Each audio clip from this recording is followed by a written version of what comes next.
যুগ্ম সম্পাদক ইয়াসিন কমিশনের সহ সিনিয়র নেতৃবৃন্দরা আমার সামনে উপস্থিত হয়েছেন। প্রাক্তন ছাত্র পরিষদ সংযুক্ত জনতা বৃহৎ সংগ্রামী ছাত্র বন্ধুগণ, আপনারা দেখেছেন গত কয়েকদিন আগে আমাদের উপজেলা এবং বাংলা বিএনপি কমিটিকে ঘিরে সোনালীদেরকে উত্তেজনা বিরাজ করেছে। আমি তাদেরকে উদ্দেশ্য করে বলতে চাই, আপনারা দেখেছেন 5 আগস্ট যারা বিনা ভোটের মেয়র খোকন এবং মাসুদ চৌধুরী সহ নিকাবাজারি তালানি করছে,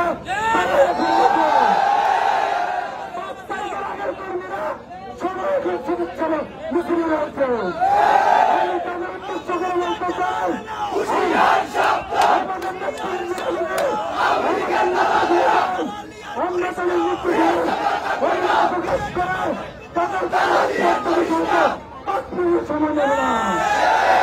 আমি তাদেরকে বলবো, তুমি কাম করো, রাজনীতি বহিত করেছো, আর রাজনীতি করার চেষ্টা করো না।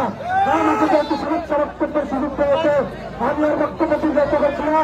বাংলাদেশ জিন্দাবাদ, বাংলাদেশ জাতীয় জিন্দাবাদ, সবাইকে ধন্যবাদ।